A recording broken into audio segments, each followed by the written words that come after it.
go and meet them. This guy should be able to see them. So let him to be free within a confined area. So if you are sure, if you are comfortable with that space, make sure you within your control slightly expand with time. Then he will start experiencing the life. I believe it's a very important piece of advice for the parents who are aspiring to become good parents at a very young age. So moving on with the questions, the next question is how to guide children on balancing between play and learn. Well, all these questions are very terrible, very, very critical. Well, I'm now 43 years and a father of 2 kids, and well, more than that, I'm teaching at universities, and I always meet with people. How to create a balance again, Arshad? I think the easiest way is don't force them to do this and that. Let them to be free within that. But I'm going back to the same, reiterating the same point over and over. Let them to experience their life within that particular confined area, because this experience matters a lot for anybody to set his life. Because I don't want to say that there should be a balance between play and education, because one will go out of balance and they will go and they're finding his own way. So if anybody wants to go and be with education, don't try to pull him back and to the playboard. With time they will gradually they will create the balance. Some years they will move into the education, some years they will move into the play. So always my advice is always don't push them too much. Let them to be on their own thinking, but with a small control to the parents. Because I personally feel we are not really doing the justice, especially in my generation as parents, Arshad, because if you just compare your parents, Arshad, and just close your eyes and see whether you are doing the same justice to your kid. It's really pathetic. It's really sad, because you are not really doing the justice for the next generation. We all know that we are busy. We talked about the next generation, but before we talked about the next generation, all the time our mind is working in our cluster. We worried about the tomorrow. We worried about my job. We worried about all these things, but we always forget our kid. We don't. How much we said and done. We are not paying much on our kids. We always say we are doing everything. We do everything for the next generation. But sadly, are we really doing that? You think about your parents. They were having a hard battle to battle for their survival. Let's say you go to your grandparents, they had a hard battle to battle for the survival, right? So they want to earn their own, make their own food, make their own shelter, the safety, so everything within them, right? So that's how they came. They created our old generation, the grandparents to the parents. And the parents had that setup which was developed by the grandparents, but they make the bridge between us to the grandparents. So we were basically experiencing two generations. One is rather 3 generations. We were experiencing our own generation. So we had the time to engage with our own people, because we were playing with our own same age group. So we know their likes and dislikes. So with that we can experience, and we were learning a lot from our parents. From how to make kids to how to be with the relations, how to be with the neighbors, how to fight each other, how to share your feelings. So everything basically we learned from our parents. Those are never taught at the schools, right? Those are never taught at the university. So because all these things were not there in the internet even, right? So we were experiencing them through our parents. So and from the parents to how to treat the grandparents. Again, we learn through the experience. But unfortunately, today everything, maybe we are following the television, we are following the YouTube. So it is somebody else's experience. It may not be real. Actually, that is the biggest issue.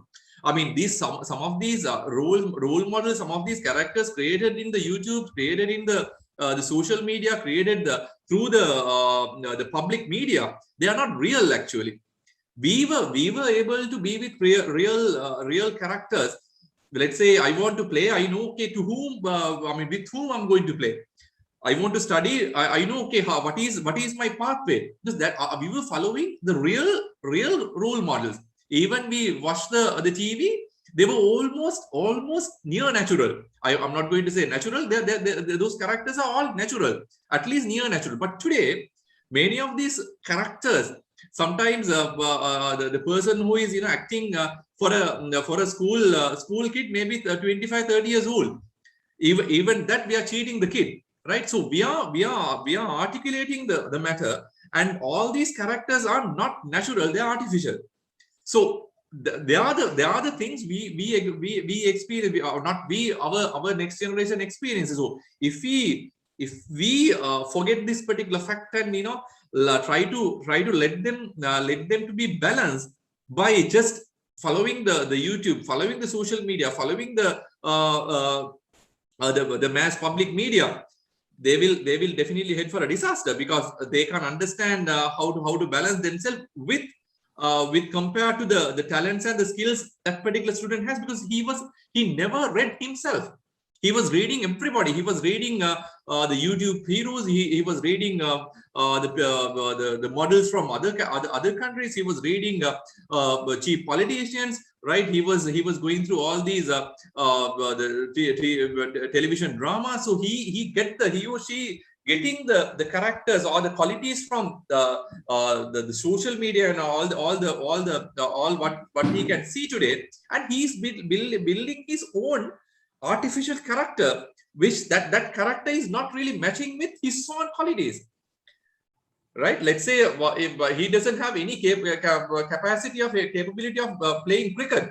His capacity, his talent is playing badminton, but just because he is following, because no one is helping him to create his character as a badminton player. He's following the social media, and the parents and the teachers and everybody forcing him to be a cricketer, and finally he ended up being nothing.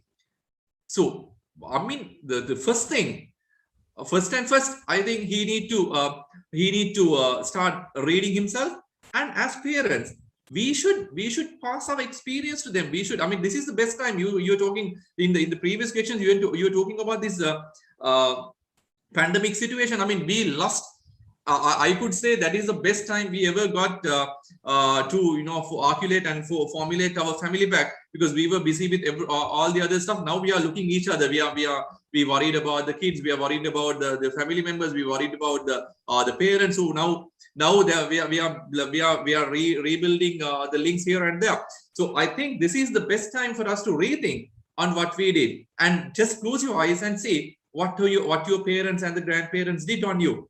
And please try to do at least not everything, but at least try to do something what you get from your parents and the grandparents.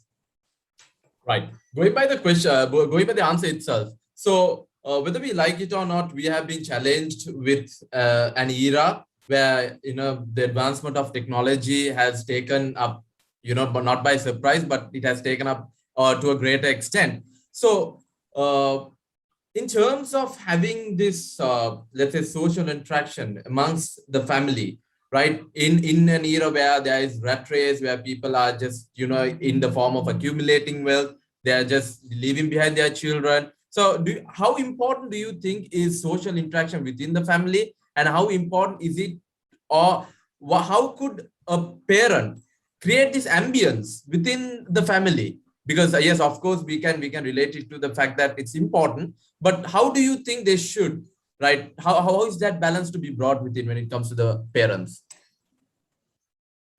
Balancing, I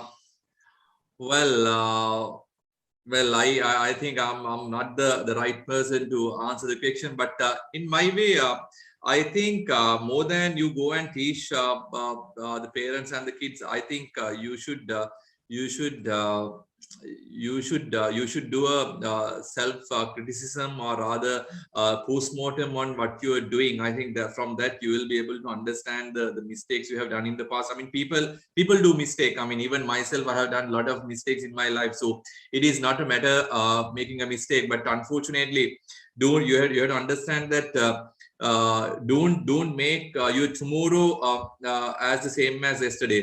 So tomorrow will be a fresh day, because we are not going to live forever. We are going to die one day. So the tomorrow is tomorrow. Yesterday is yesterday. That is past. You will not be able to bring the yesterday and undo and do the undo and adjust it the way you want. No, so that has passed. But don't ever try to do the same mistake, same thing, same day as yesterday with tomorrow. So you need to adjust the stuff on that, and then finally you have to make, at least you have to give a try to make tomorrow happier than yesterday. So well, in this particular, in the complex world, it's very difficult, Arshad. I mean, I can come here and talk about all these big stories, but we have to understand the real situation, because we all look for the quality of life. I was starting with my grandparents. I mean, they were trying to they were playing a survival game. Even my parents, I know, they were basically playing a survival game. They wanted to build their own house. They wanted to earn something for us. So that was a survival game. But today we are living in an era where we are looking for the quality of life. So we have the luxury of so we have to understand the society, how the society moves. I mean, without that, you can't advise, or you can't plan anything for yourself even. So today the world is mainly looking for the quality of life. You have everything. I could say, I mean, many of you have everything what you need. You have a house, you have a good salary, you have a car, you have all the basic needs around you. But what you need is what you're looking for is your quality of life. And the next generation, sometimes, I mean, they will not even look for the quality of life. They will look for something else. But unfortunately, Arshad, I don't know whether the parents who are following this program, whether they agree with me or not. I think we are doing a real injustice, real wrong to the next generation. The reason is we are taking decisions on behalf of them, Arshad. I mean, that is a big mistake we are doing. We think, okay, we are doing this, and my kid will be this way, and we need to plan for him this way. Let's say, let me take a small example beyond your home. Okay, I have my own house. I build my house, and I believe, okay, my kids should stay in this particular house.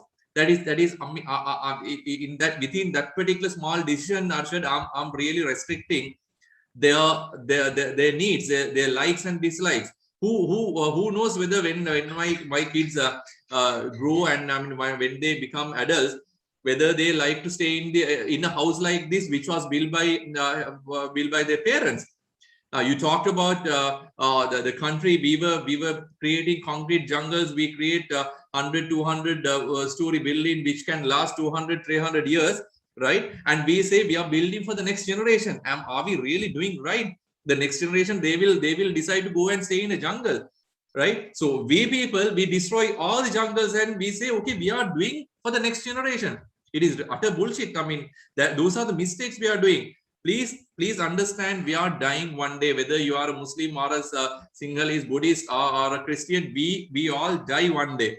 Unfortunately, Arshad, the biggest mistake we do is, until we are at the last minute of our life, we never realize that we are going to die. So we stay like we are going to stay forever, and we do the biggest, I mean, more than our parents, more than our grandparents, we have done the biggest mistake by trying to do something for the next generation. And that's why I really didn't want to answer your point. I mean, as a with a straightforward answer, because I mean, we are doing a real injustice. Even if I answer to that particular point, that would be another big injustice for the next generation, because we are trying to take decisions on behalf of the next generation. That is completely wrong. I mean, you need to keep the provision for them to plan their life. So keep that, you reserve that particular place for them. Let them to plan their life. Let them plan their future. That's, I mean, a very simple example is we are building concrete jungles. We built highways connecting the north and the south and the west and the east. Are they really need? I mean, do they really need this sort of facilities? I mean, they may go back to the jungle. We are talking about power, electricity, and all this stuff, but they will simply go start walking to the office. Who knows, right? So you don't try to take decisions on behalf of the next generation. I mean, that is the advice I can give. More than the answer I should give, and I should keep an advice.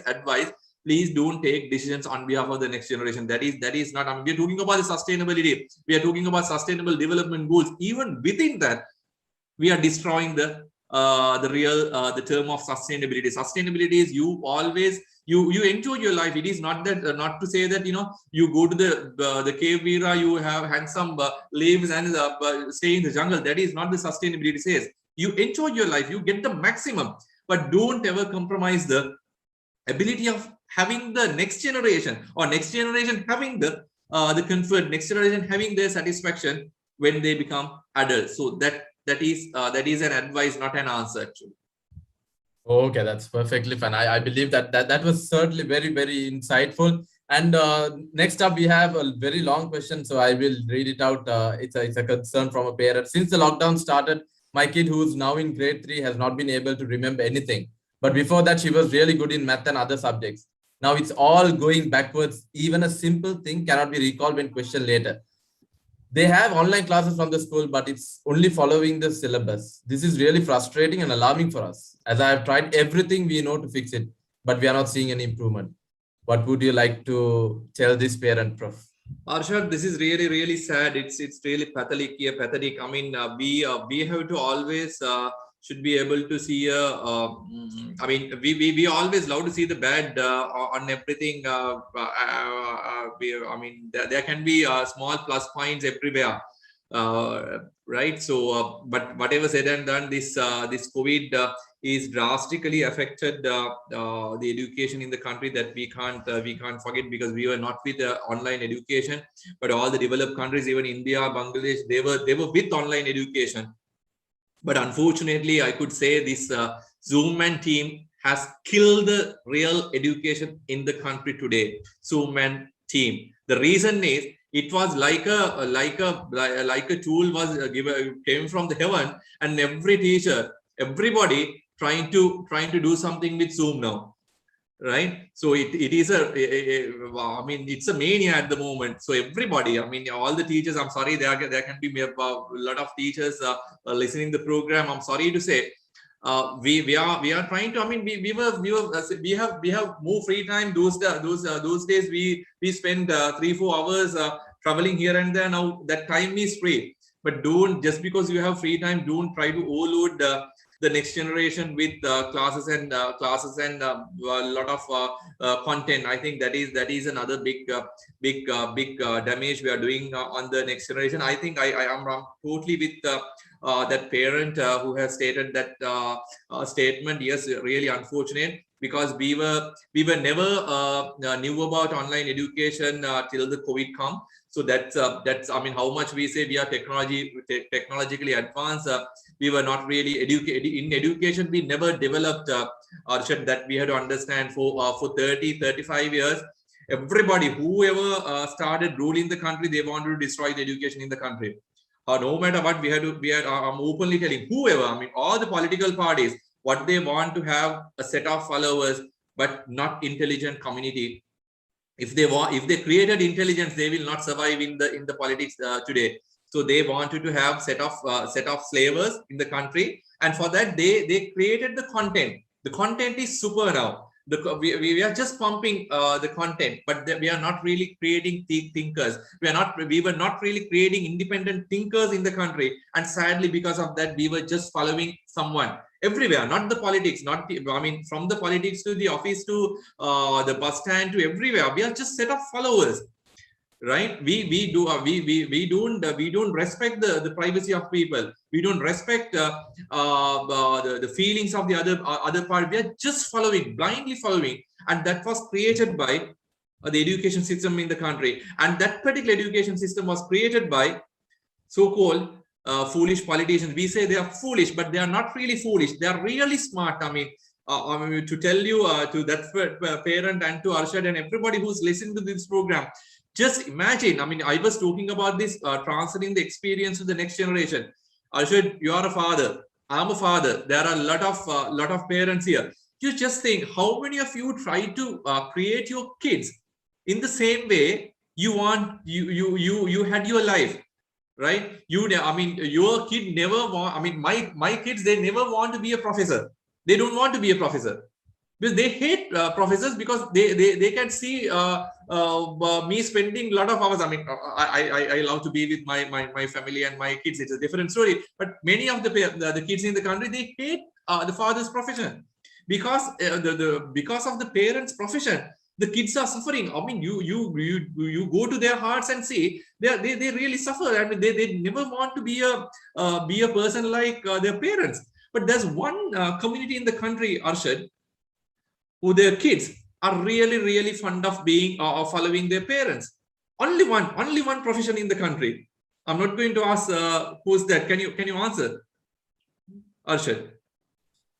I will say, I will give you the answer. That is politicians. That is politicians. Every politician, every next generation from a politician, they want to become a politician.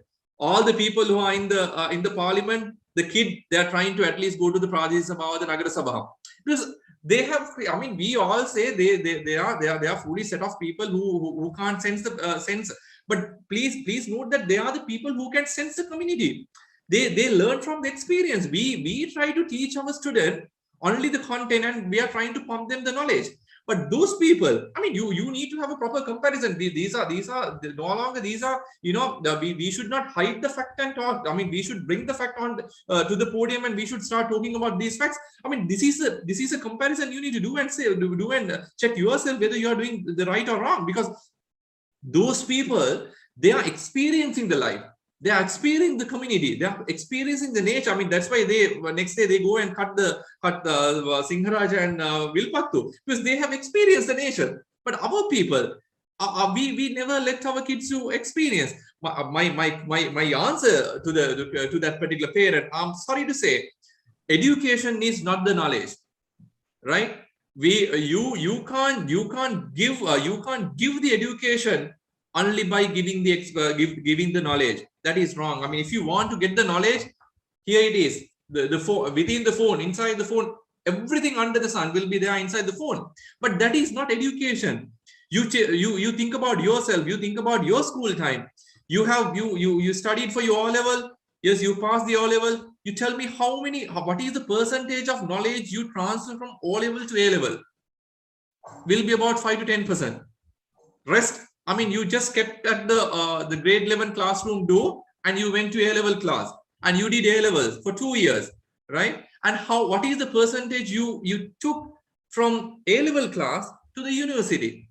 Maybe it's very small. I mean, being as an engineer, I know I could say it is 2-3% of what I learned from the A level. So, and from the A level, from the university to the industry, again the same. So what are we really doing with that particular rest of the 90% of the time we spend in the school? So if it is 10%, 10%, 10%, you can forget all the 90%, and you can teach only, you can give only the content of that particular 10%, and you can create instant graduate within 1 or 2 years. Right? 1 or 2 years, you can create a graduate. But that is impossible. The reason is education is much beyond, much broader than what you and I think. It is not the knowledge. You are creating for you will be trained through a path where your brain will be trained. It's mainly a brain training. I mean, more than the knowledge, 90% is the brain training. I'm an engineer. My wife is a doctor. So our thinking are completely, I mean, it's like, I mean, it's I mean, it's completely different. That difference came from the brain training she got and I got. I was trained in a different way. She was trained in a different way. And maybe an art graduate will be completely different to her thinking her thinking will be completely different to the way I think. So that is the brain training we are getting. But unfortunately, I mean, because of online education and we keep the students 100% with the online education, we miss that particular 90%. Where they can experience and developing their soft skills, because from the morning to the evening, they are fully engaged with the computer, nothing else. Because they finally start hating the online education. They don't like online education anymore, because they don't get that particular life within the computer, within the tab they are touching today. Because from the morning, they sometimes they will not be able to get a time for them to brush their teeth. From the morning, they go and sit with the computer. They don't get a good time, even though I said this is a wonderful time for everybody to get together and share the experience. But unfortunately, this kid, they can't they don't have a time. They are helpless. So because of that, the kids will start hating online education. Beyond that, they will miss the time for them to develop their soft skills, develop their lifelong learning, right? Learning is not right, get the content and that's it. No, that is not learning. You are learning. I told you that is about the brain training. So you train your brain to suit your future endures. I mean, future questions, future issues you are going to face in your life. But unfortunately, I mean, since we were not really aware of the online education, the correct online education, we are missing that particular 90%. We are going ahead with 10%, and we have made that to 100% now. And the 90% is really need to create a kid. Otherwise, I mean, we don't have to send the kid to the school. Why we are sending kids to the school, right? If they have to face for the exams, if that is only knowledge, they can stay at home and they can do the same. But we are sending them to school because there are a lot of other things they need to learn being in a school. But unfortunately, all the teachers and all the parents, they have messed with this online education. I'm repeating and reiterating the point over and over, because we were never had any experience about the online education before. When the world is moving from content-based education to problem-posing and inquiry-based education, we were with the content-based education. We have created a set of students who we pump questions, who we pump answers for 1 year. At the end of the day, end of the year, within few hours, the kid go to the exam hall and he will try to find questions to match their answers.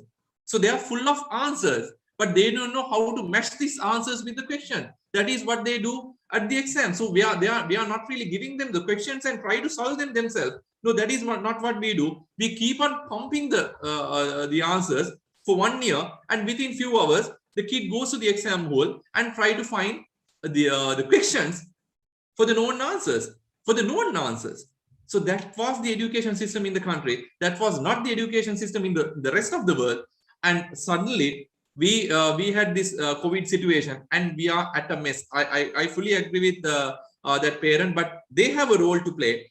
You need to, now you don't have a teacher at school. You are the teacher. I mean, the parents are the teachers for your parents, and your parents and you are the teachers at the class now, teachers at the home now. So you need to give that extra 90% to them for them to experience their life. So yes, I mean, it's unfortunate, but we have to make it to a fortunate situation. If we can work hard, we'll be able to manage it. Okay, so quoting from the answer itself, being unaware of let's say the new system, the mechanism of working virtually. So because I have a question on our chat box as well, which makes some sense to the answer that was given, because due to this fact that a lot of students don't have that creative element within them since they are confined to the home environment. So my first question is it do you suppose to say that the problem is not with the content but with the context? And also you happen to mention the fact that in the past the students or kids who happen to go to school and get their education had more exposure than the ones who are actually facing the situation at the moment. Does this mean there will be a balance in between the generation? And does this mean that the present generation is going to go obsolete? So this is one of the questions that I would want to put it across to you, Professor, because whether we like it or not, I believe maybe taking the South Asian region or maybe the Asian region compared to the Western part of the world, whether we like it or not, this is something that has been in existence, but it is with COVID that we have encountered a situation where we are forced to embrace. So it could mean to be a paradigm shift. So sometimes there could be more, it can be a boon than a bane in total. So what do you think? Is it the content or the context? And if it's the case, do you think the present generation, if they do not cooperate, or if they do not be a part of this and embrace it properly, would they become obsolete compared to the generation in the past? Well, with my experience and with my thinking, I'm very sure they will be obsolete. I mean, we are heading for a real disaster, Arshad. I mean, I feel so sad about the next generation. I don't know whether my parents are also voting the same way about my generation, but my being in the 43 years now, I feel our next generation will definitely head for a disaster. I'm not really referring the world scenario. I'm basically referring the Sri Lankan scenario. You're talking about the South Asian and the Asian context of Arshad. Still, many developed countries, they send their kid to the nearby school and they walk from home to the school.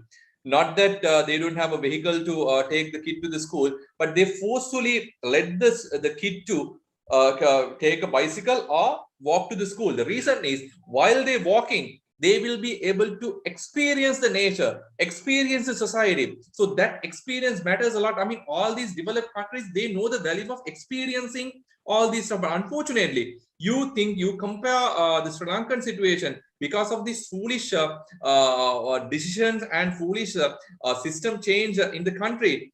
Our kids, I mean, they don't get the same luxury, even though having everything under the sun within this particular small beautiful island, we are not letting them to have the exposure. I'm not going to say that our next generation is blindly I mean, it is not going nowhere just because just because I have I have a generation gap. I'm just comparing the other countries with Sri Lanka, from India, from Bangladesh. I mean, you will take the developing countries, even Malaysia. You from that too, you go to the developed countries. So their education system is completely different than what we do, Arshad, because we are running a race from the day one, and we teach the kid to lie from the day one, and the kids they never see their parents are genuine, right? Their mother and father, these people see as cheaters, because to put the kid to the school near, I mean, a good school, they know that the parents have lied, parents have cheated, right? So they demarcate that the parents had set of cheaters, right? So they experiencing starting from that, and their teachers, I mean, they are the real big heroes in our life, the teachers. But unfortunately today, teachers are set of another cheaters or beggars. I mean, in our lives, teachers are the teachers were ranked at the topmost point. They were not scared to anybody.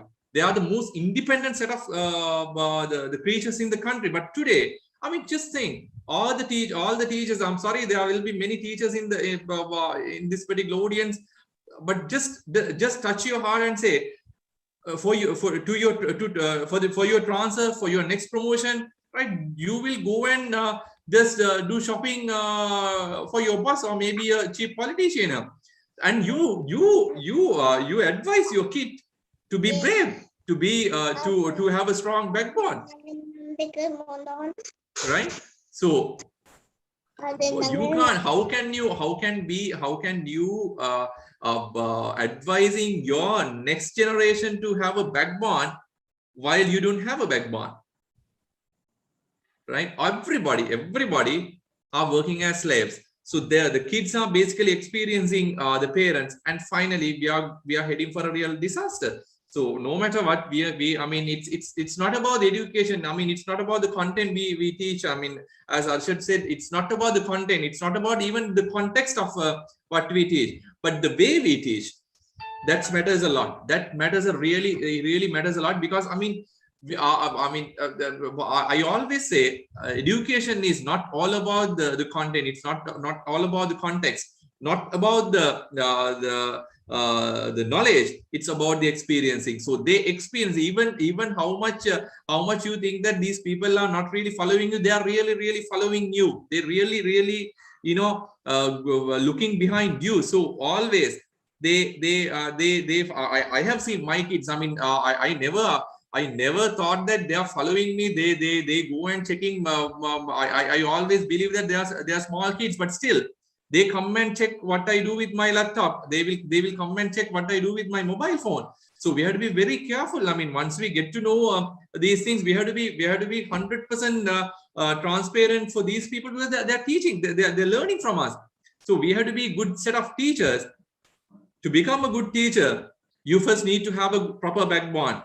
If not, next generation will definitely head for a disaster, because I know I learned a lot from my parents, but I doubt myself whether I'm doing the same for the next. It's not about the context. It's not about the content. It's all about experience in the life. So that matters a lot. Okay, fine. So we discussed about how parents should be able to cope up with the current context and be able to adapt themselves in order to give their children or give their kids the best experience that they could. Now, let's say parents coming from 3 generations, 2 generations, and they have, yes, their job, they have the future of their children, and they have a lot more other things to worry about. But when it comes to parent as a human being themselves, how to not get angry as a parent? This is one of the questions that I had been posted with. So how to not get angry as a parent, and how to be so open and so flexible in order to be able to cope up with everything that's going around, and not be, you yourself don't be depressed, let alone the child. But, first you have to get yourself in the comfort zone to make sure that things are moving. Well, Ashad, I think you asked that particular question from the wrong person, because I'm a person who always with a high temper. But I really like that Ashad, because I don't keep anything inside. That is something I have. I always fight with people, but I never plan for a revenge. Right? If I want to plan for a revenge, it's a different story. But if I'm opening up my feelings, I think in a way it's good. Otherwise, other than keeping them inside, and suffer myself. I mean, let's say you are doing some mistake to me, and I'm not really to your face. I'm not really reacting. What will happen is I built up the stress inside, and I'm suffering. One side I suffer because I always thinking about the issue, and at the same time, you are at a real risk, because I will definitely react on Monday. So it's not good for the both parties. I always don't please take me as an take this as an good solution, because I'm always a high-tempered person. I always shout even my kids, my parents, not parents, my the people at home and my students. So I don't keep any damn thing in my head. I always, then and there, I release that, and that's it. The next moment I'm fresh. So that is my way of doing, and I never believe something called stress. That is not a disease. I mean, it is something. It's purely a mental disorder. That's all depend on the way you think. You can't be stressed. I mean, there are a lot of other ways of being happy. You always get the very minute point where you can be depressed, where you can be sad, and you be with that. If you want to be with the sad point in your life, that's very unfortunate. But there can be a lot of good things. Now, let's say you and I may be doing thousands of mistakes to you, Arshad. But let's say one day down the line, I may have done a simple thing for you. If you really want to be happy with me, you can forget all these thousand odd mistakes I have done on you, and you can pick that small thing which I have done. I mean, which one thing which I did any something good to you, and you can be happy still, right? So that's all depend on the way you think about your life, way you plan your life. So I personally believe releasing your anger, releasing your stress is a must than keeping and suffering. If you keep the anger, I'm very sure you will be stressed. So I'm a person who I'm a person who always love to smile. I always say my kids, I'm a person who love to keep this smile in my face. Please don't change me. If I change, I even don't know who I'm going to be in the next minute, next second. So they know how to deal with me. If I pass my limit, I don't know who am I. So, but the next point after the incident, I'm a fresh person again.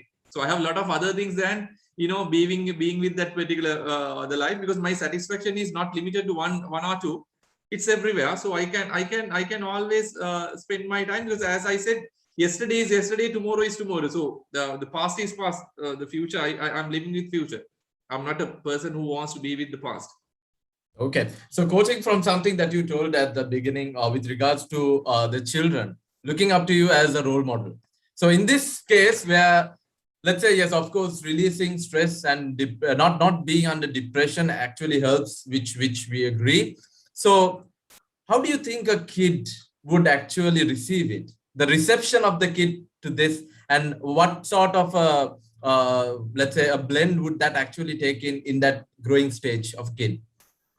Arsha, I'm made to realize whether I'm a real role model or not. But I really like if someone say I'm a role model. Yes, I worked hard to come to this particular level, Arsha, from my childhood.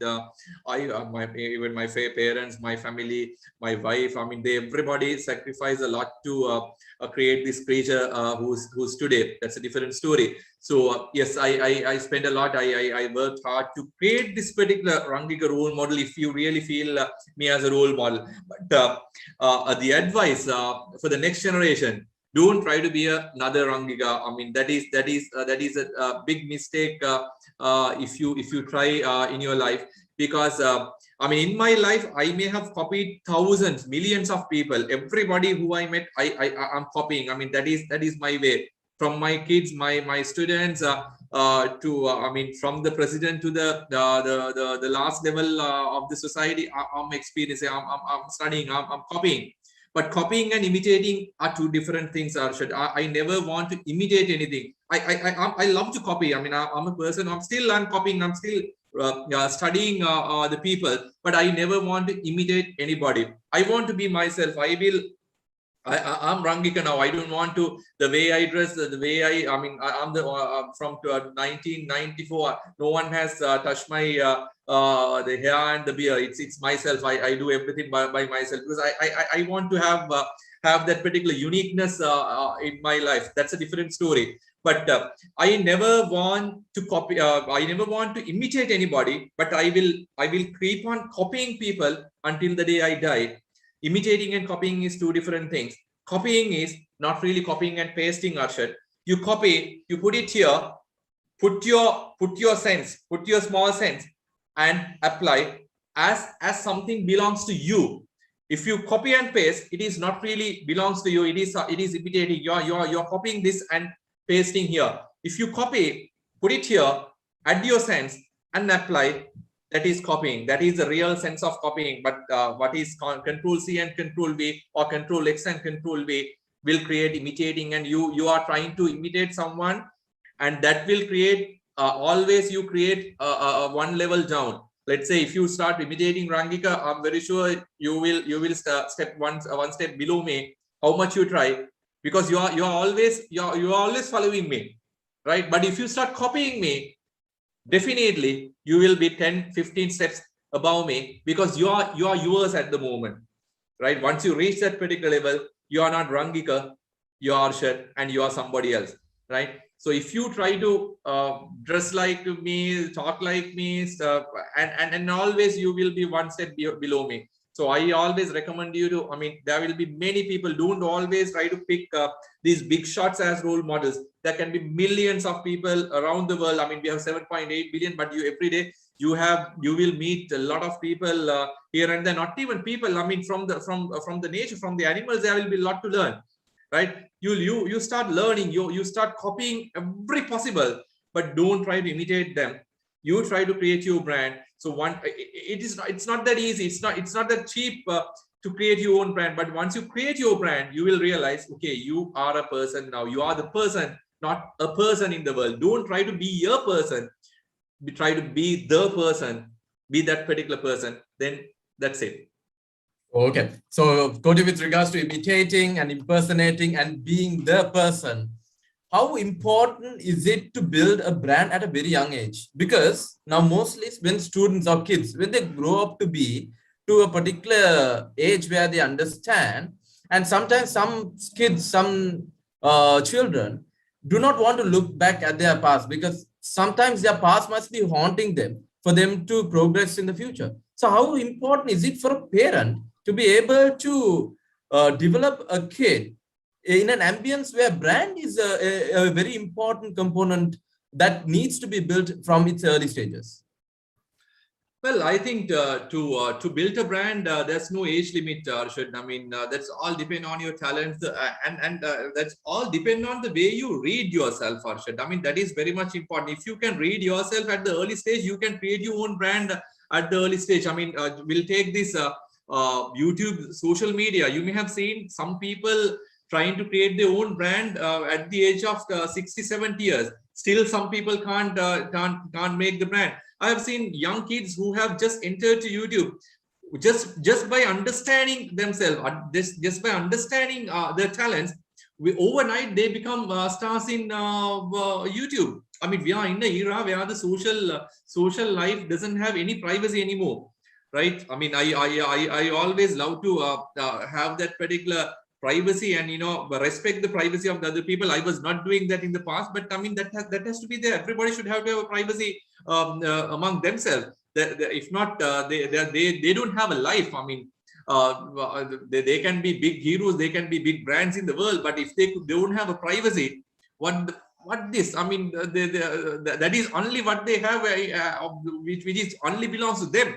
So if you go and enter into their private life, they will lose the small bit which they have in their life to enjoy. It's a different story. So I personally believe, I mean, for branding, there's no such age limit. Only thing is you need to read yourself. I mean, that was the answer I have given to first question as well. I'm putting the same answer back. You need to read yourself. If you read yourself, you can create your own brand at any stage, at any level. So always, as I said, imitating is a real disaster, but copying is a must.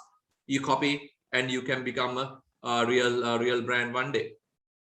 Okay, so with regards to the exposure to the digital age, I think we have got a lot of questions related to this. And if I need to sum up, I would ask, how do we get the effective use of devices and the internet without being misused? Because yes, everything is a click away.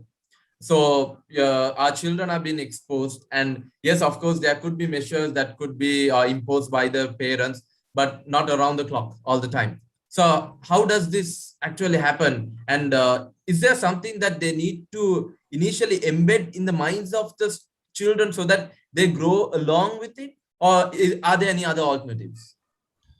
Arshad, I think we are a country, we always miss the bus. We always miss the bus. Everywhere we miss the bus, and then only we realize, okay, oh shit, we missed the bus. So every day, day by day, we suffer ourselves saying, okay, we missed the bus. I mean, that's why we are suffering as a country today. For many ages, many years, we have missed the bus. So we should not let our people to miss the bus again at the next time. That's what our hope. But always, every day, we miss the bus again. Once again, tomorrow also we do the same mistake, because we are not geared into finding and the getting into the correct bus. But one day, I hope before I die, I will see a day where we will catch the correct bus. That's a different story. To answer your point, Arshad, before answering the point, let me tell you one simple thing. As a country, I think we are living in the best country in the world, Arshad, because we are in a real vacuum. From the leadership to all the other things, we are in a real vacuum. If you want to be a brand, I don't think there's a single country other than Sri Lanka. Believe me, there cannot be a single country. If you go to other developed countries, you can't create your own brand because there are a lot of similar people. Those are all developed, so they are thinking in the same way. But Sri Lanka, we are in a vacuum from the leadership, right? We don't know who will be the next president because there's a big vacuum. In the parliament, we have 225 seats. We don't know who will be in the parliament because all these sheets are outdated now. So now you are living in a country, this 22 million, including myself, we are living in a country, the best country in the world, where you can try yourself and create your own brand. If you want to go into politics, yes, you have a vacuum. If you go into the industry, big vacuum. We don't have good industries in the country. Agriculture, yes, there's a big vacuum. Everywhere, education, everywhere, there's a big vacuum. So you have a high chance to create your own brand. I mean, we are not big shots. You compare with other people, we are not big shots, but still, since there's a big vacuum, I mean, you have picked me for this particular presentation. If you go to another country, if I go to another country, I may not be popular like this because there are many other people like me. So since this country is a vacuum, anybody, if they are really a little bit talented, they can become a brand. So that is my answer. I mean, that is my counter to the previous question. So about your digital era and the digital devices, Arshad. I mean, again, I bring this particular bus story since I said we always miss the bus. Even in the digital era, I think Arshad, we miss the bus. So the world is not with the digital era anymore. World has passed this industry 4.0 digital era, digital revolution. They are going into industry 5.0, where we have a bigger role to play, Arshad. The industry 4.0 is a digital era where everybody wants to be with their smartphone and they want to confine everything to themselves. There's no I mean, we value the knowledge, we value the intellectual property. So all coded and all secure. But we are moving into the next generation now. The world has already moved, but we know we always still with the digital era, and we always talk about the smartphone and the computers. The world, those are all minor elements in other countries because they have already gone into the next generation, that is industry 5.0. Industry 5.0, Arshad, again this human sense has come to a play, right? Not only the machines, not only the electronic. You need to have a human sense to all industries. That is what the industry 5.0 says. And we are dealing with big data. So every what we do, I mean, even this small video will be recorded, and there will be some alien person who's following our expressions. So there's no privacy. I mean, that's why I said the privacy matters a lot in this particular new era, because you are losing your life now.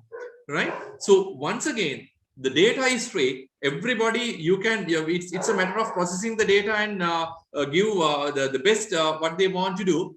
That's the other side of the story. The real what you feel, what you see from the industry 5.0. We are bringing back the human into the picture, and the human has a bigger role than the digital devices. So you have to be ready with that. We were talking about the technological innovation, inventions, but now we are talking about the social innovations. So the world is moving, world is changing. You have to be with the world, otherwise you will miss this bus as well. We miss the steam and water, industry 1.0. From that, we move to the industry 4.0. That is our era. Now we are passing that. We are moving to industry 5.0, where the world is moving, world is heading now. So we have to studying that. We have to think, where are we? And this is a real big challenge for us because we still have the human sense within this country. You visit a developed country, you go to Japan. I have a nice slide for many presentations I do, where one example from Japan, where they talked about artificial intelligence, where the machines talk each other. But unfortunately, their people are not really communicating each other. They don't know how to give their facial expressions. We are lucky, Arshad. I mean, we still know how to show the happiness, how to know how to express the anger, how to express the sadness. You go to a developed country, for every feeling they have only one face, right? That's why this the industry 5.0 came into the picture, because they lost the human sense. They don't know how to deal with the computers know how to deal with the feelings. That's why these emojis and all the things are has come to the mobile phone. If you want to express your feelings, you send emoji. You send emoji, but that is not the same feeling which you can show from your face, right? That is why this industry 5.0 came into the picture. Now we are living in an era where we are in the first industry revolution, that is industry 5.0, and that has a bigger role for us to play, because we are still with human sense, human feelings. So the next generation, we lost. I mean, we are a real failures in our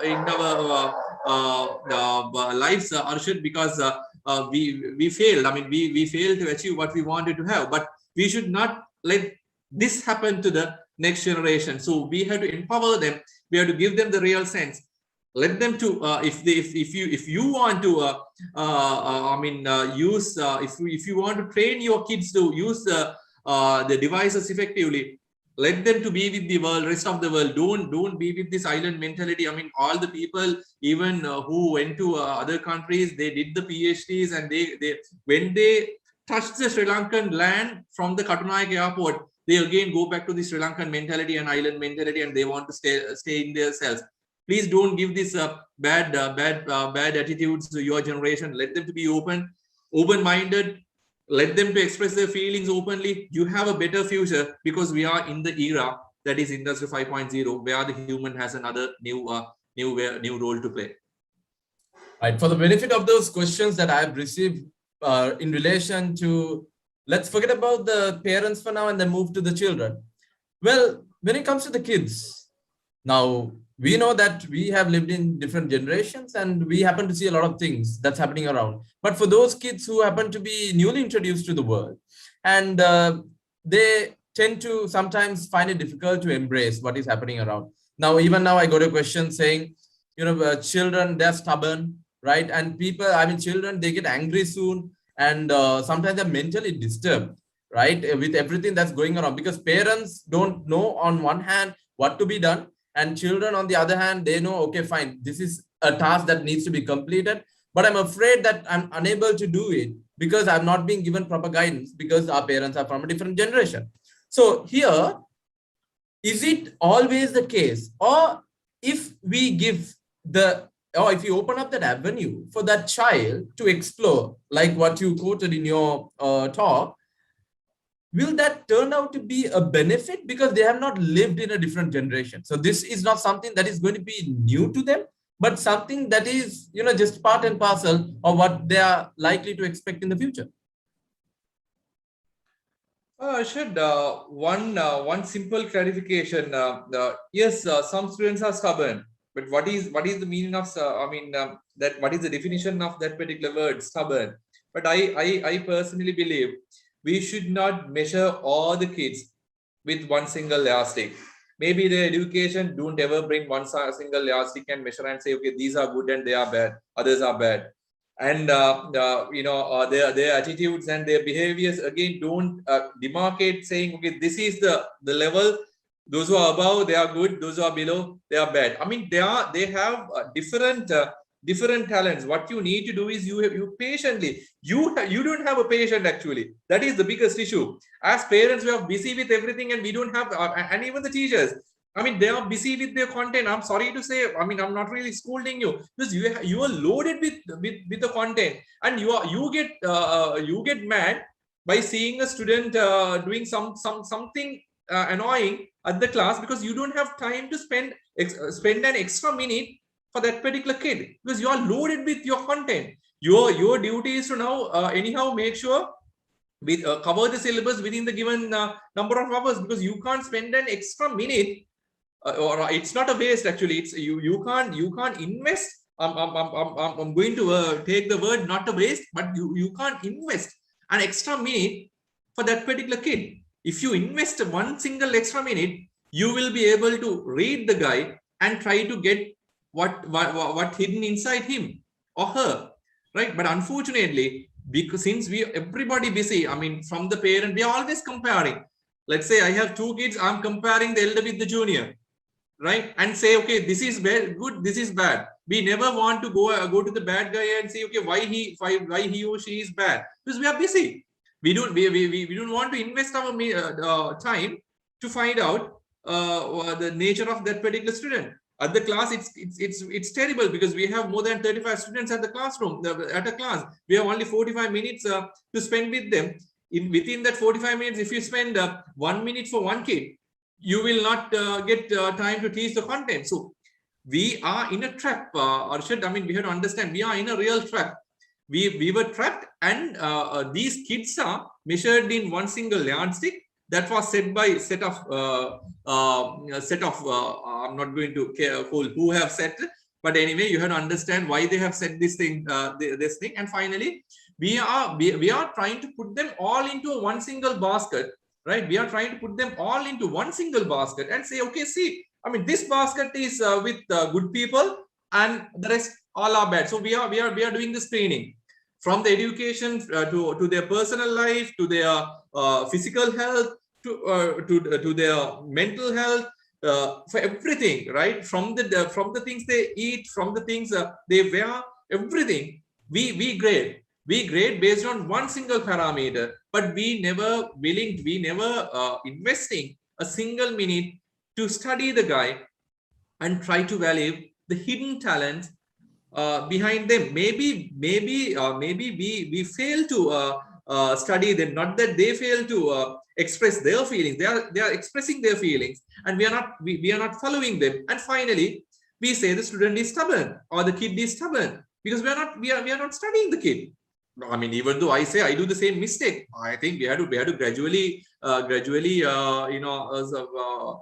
settle the matter. It's a gradual process. Overnight, we'll not be able to do this. But I mean, we have to question ourselves. Are we really doing right? I mean, I was never doing that 5 years ago. Now I do. I mean, I always do a small post-mortem to see whether I'm doing the right, because tomorrow is tomorrow. I'm again reiterating the same point. Tomorrow is tomorrow. You can change a lot today.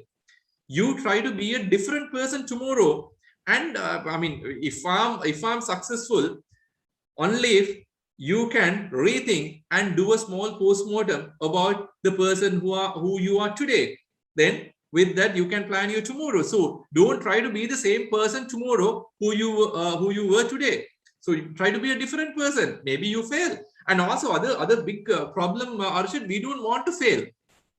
I mean, myself, from my professional life to my personal life to my academic life, in my sports, everywhere there is a failure. More I fail, more I became successful next day. So I love to fail because that is another experience in my life. But many parents, they don't want to see them failing. At the same time, they don't want to see their kids are failing. They want everybody, every year, every semester, every at the annual exam, they want to make their kid at the first in the class. Let's say they are running 100 meters. Everybody wants to make their kid win the race, but we never value the failures. I mean, we as parents, we should be able to value their failures, because these failures. I mean, the failure word. There's a nice definition to the word fail. Fail is first attempt in learning. So if you get more first attempts, you are successful. I mean, that is my life. I have failed from the professional life to the personal life many times. But if you think I'm a successful person today, that is mainly because of the failures in my life. So for your kids also, please don't ever measure them with one single yardstick. They have their own qualities. They have their own attitudinal problems. Maybe they are positive. Since you are not investing time to learn them, you take them as a negative attitude. Yeah, thank you so much. So we have been getting questions, a lot of questions coming in, but for the benefit of sticking with the schedule, I would want to just put out a final question. Every single moment that we spent in this session was so insightful. It was so inspiring. But there is a very important and it's a very special question, I would say, which I would like to put across to you as the final question. It's controversial, yes. You spoke about Sri Lanka being the best country for if you actually need your children to explore opportunities and see a place, right?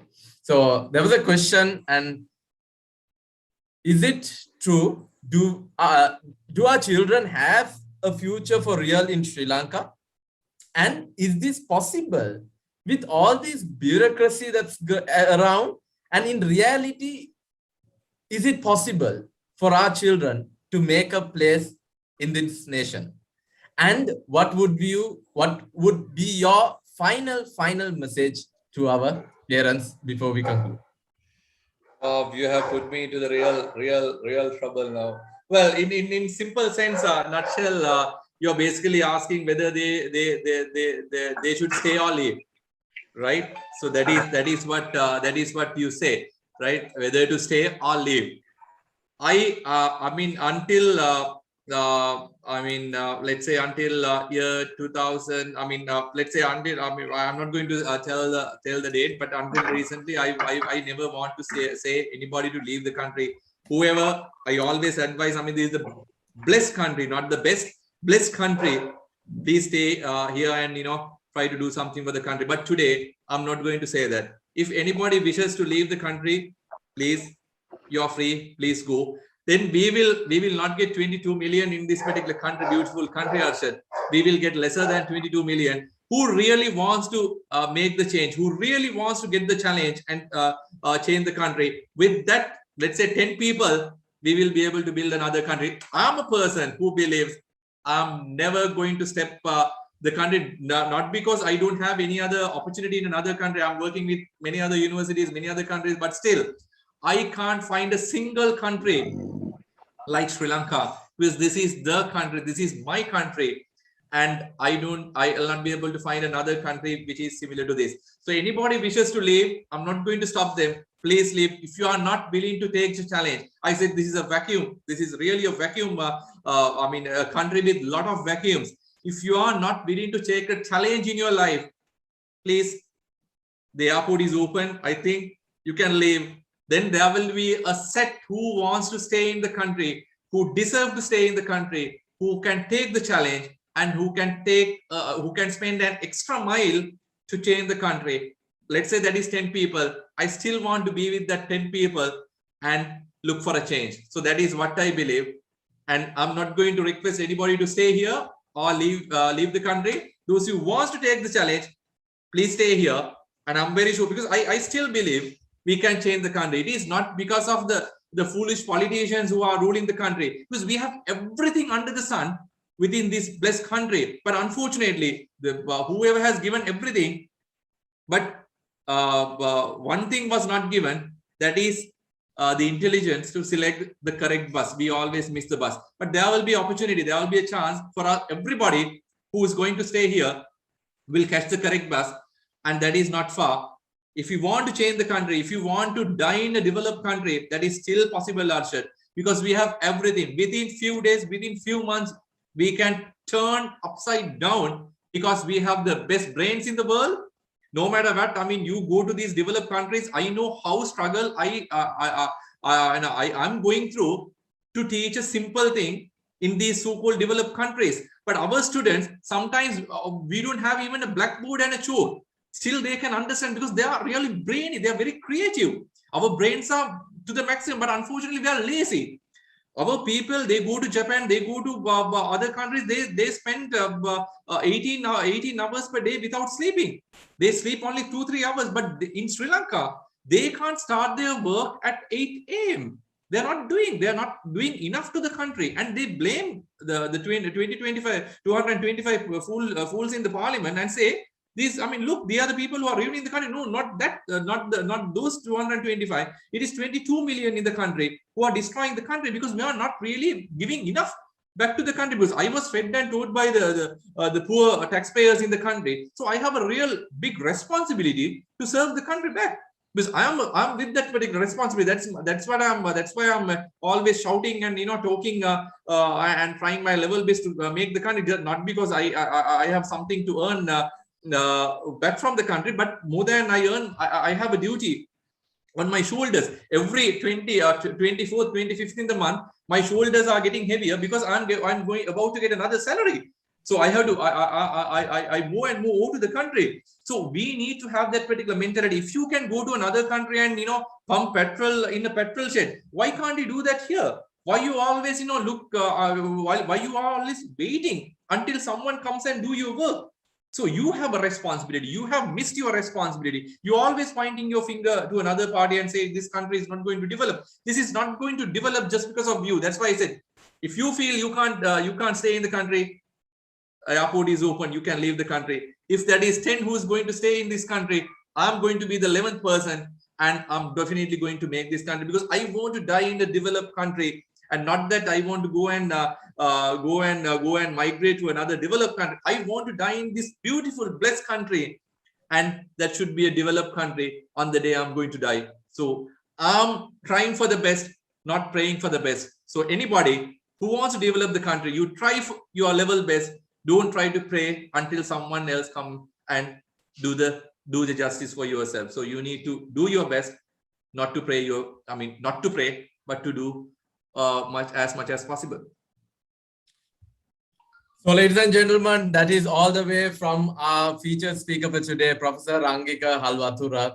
I certainly firmly believe the fact that the session was very insightful and inspiring. If you're a parent, if you're a student, if you're a kid, or anyone in the realm of growing.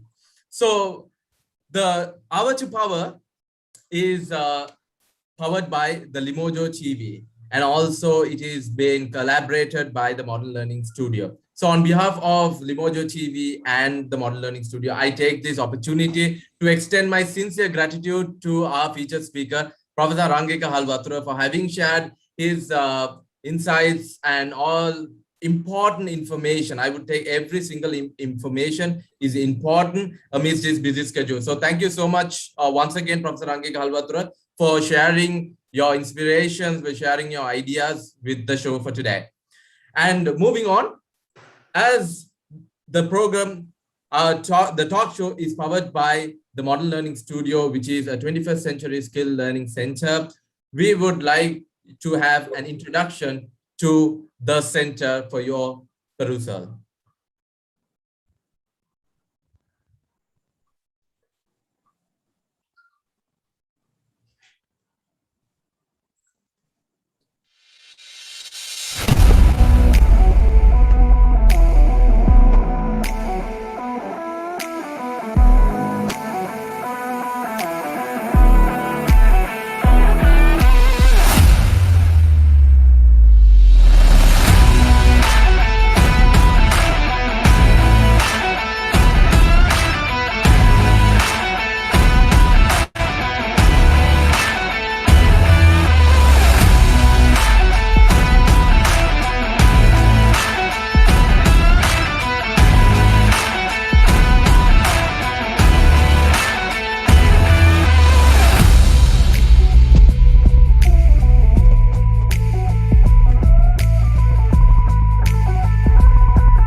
All right, that is powered by Modern